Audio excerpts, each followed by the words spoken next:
22 फरवरी को चंडीगढ़ में आंदोलनकारी किसान और केंद्र के बीच छठे चरण की बैठक हुई। इस बैठक में किसानों ने केंद्रीय मंत्री शिवराज सिंह चौहान के सामने डेटा पेश कर अपनी मांग को पूरा करने की मांग की, लेकिन सरकार ने इस डेटा पर सवाल उठाए, जिससे किसान नाराज हो गए। तो आखिर क्या कुछ हुआ इस बैठक में, जानने के लिए देखिए ये रिपोर्ट। 1 साल से ज्यादा समय से आंदोलन कर रहे किसानों की मांग को मोदी सरकार हल करती नहीं दिखाई दे रही। आंदोलनकारी किसानों और केंद्र के बीच चंडीगढ़ में हुई छठी मीटिंग में भी कोई हल नहीं निकला।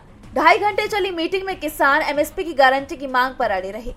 बैठक में किसानों ने न्यूनतम समर्थन मूल्य पर सभी फसलों को खरीदने की गारंटी देने की मांग बरकरार रखी और डेटा देते हुए इस मांग को पूरा करने योग्य बताया। लेकिन केंद्रीय मंत्रियों ने अपने और किसानों के डेटा मैच नहीं होने का हवाला देते हुए किसानों से इस डेटा का स्रोत बताने को कहा है, जिस पर किसानों ने 2 दिन में जवाब देने का वादा किया है।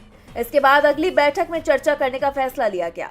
हालांकि अगली बैठक को लेकर ही दोनों पक्षों में सहमति बनती नहीं दिख रही थी। केंद्रीय मंत्री अगली बैठक 22 मार्च को रखना चाहते थे, लेकिन किसान इसके लिए तैयार नहीं थे। काफी चर्चा के बाद 19 मार्च को मीटिंग करने का फैसला किया गया। उधर किसानों का 25 फरवरी को दिल्ली कूच का प्रोग्राम है। किसान नेता सरवन सिंह बंधे ने कहा था कि अगर मीटिंग में हल नहीं निकला तो दिल्ली कूच होगा। किसान इसे लेकर जल्द ही फैसला ले सकते हैं। बता दें कि बेनतीजा रही इस बैठक में सरकार की तरफ से केंद्रीय कृषि मंत्री शिवराज सिंह चौहान, खाद्य एवं आपूर्ति मंत्री प्रहलाद जोशी और वाणिज्य मंत्री पीयूष गोयल मौजूद थे।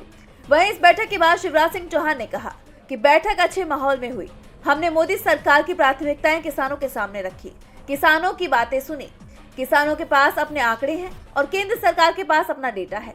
दोनों आंकड़ों को मिलाया जाएगा और अगले कुछ दिनों में केंद्रीय एजेंसियां किसानों से ये डेटा लेंगी और 19 मार्च को इस पर दोबारा चर्चा होगी। ऐसे में देखना होगा कि अगली बैठक में किसानों की मांगों पर सरकार क्या फैसला करती है।